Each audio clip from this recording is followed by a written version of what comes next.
गणपति बप्पा मोरया।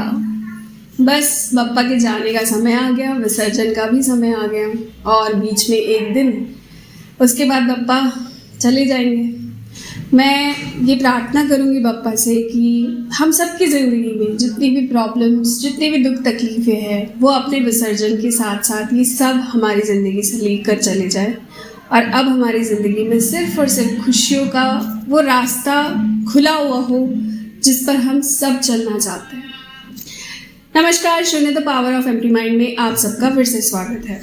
कई सारे लोग जो साधना भक्ति में आते हैं या फिर बहुत समय से साधना भक्ति में है भी, मन में हर किसी के ये सवाल ज़रूर आता है कि मंत्र जाप करना सही है, किस चीज़ से मुझे जल्दी सिद्धि मिल सकती है, किस चीज़ से मैं अपने आप को बहुत ज़्यादा जल्दी पॉलिश कर सकता हूँ, मेडिटेशन करना चाहिए या फिर कोई और ऐसा पाथ जो कि हमारे लिए इजी हो। स्ट्रेट एंड सिंपल वर्ड्स में मैं सिर्फ आपको एक बात कहना चाहूँगी, कोई भी सिद्धि साधना या फिर स्पिरिचुअल पाथ में किसी भी दिशा आप जाए, आपका स्पिरिचुअल डेवलपमेंट सिर्फ और सिर्फ डिपेंड करता है कि आप शून्य की स्थिति में कब और कैसे पहुँचते हैं।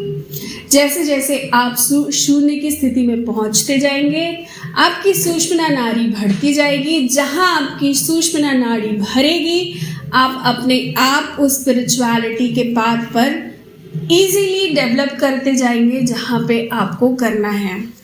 मंत्र जाप और त्राटक या फिर मेडिटेशन, रेकी, ये सब अलग अलग नाम हैं जो कि आपको आपकी सहूलियत के हिसाब से स्पिरिचुअल पाथ को बढ़ाने के लिए चुनना है।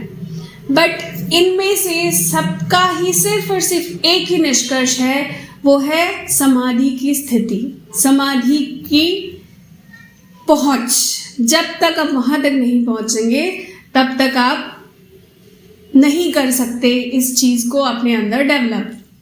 हाँ, अगर मैं अपने पर्सनल एक्सपीरियंस की बात करूं तो मुझे ऐसा लगता है कि त्राटक और मंत्र जाप अगर आप साथ साथ कर सकें, ऐसा इसलिए क्योंकि त्राटक से आपकी जो दृष्टि है वो एक जगह पे केंद्रित रहती है, ठीक है। और मंत्र जाप आपको इस चीज़ के लिए हेल्प करता है कि आप त्राटक को अच्छी तरह से अपने अंदर डेवलप करें और आपका ध्यान इधर उधर ना भटके।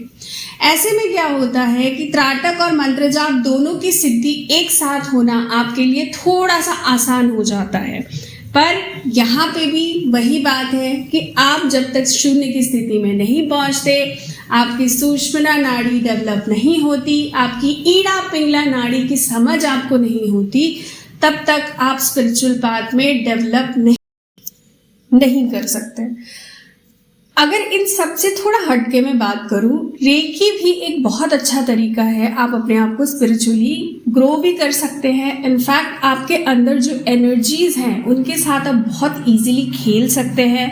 एनर्जी को बाहर निकालना और प्रकृति की जो शुद्ध एनर्जी है उसको अपने अंदर सोक करना, रेकी के थ्रू आप बहुत इजीली कर सकते हैं।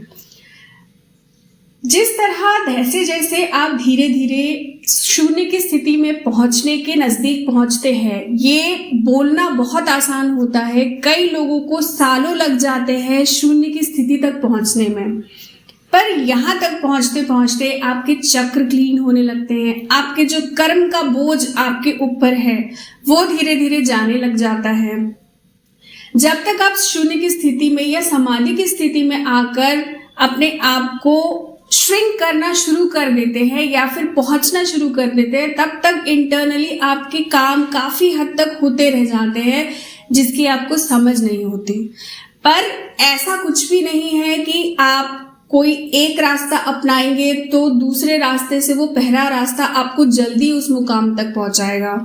जैसा कि मैंने कहा, आपकी सूक्ष्म नाड़ी बढ़ना जरूरी है, आपको शून्य की स्थिति में पहुंचना जरूरी है, आपको अपने चक्रों को बैलेंस करना जरूरी है, आपको अपने कर्मों को भी पूरी तरह से धोना जरूरी है। ये सारे प्रोसेसेस होने के बाद ही आप एक स्पिरिचुअल पर्सन कहलाते हैं, स्पिरिचुअल पाथ पे चलने वाले इंसान कहलाते हैं। आशा करती हूँ मेरी इस वीडियो से आज बहुत दिनों बाद आपको कुछ नई जानकारी जरूर मिली होगी। चैनल को लाइक और सब्सक्राइब करना ना भूलें। रेकी की क्लासेस अगर आपको ज्वाइन करनी है तो लिंक डिस्क्रिप्शन में मैंने दे रखी है, आप वो चैनल भी सब्सक्राइब कर सकते हो। Thank you so very much.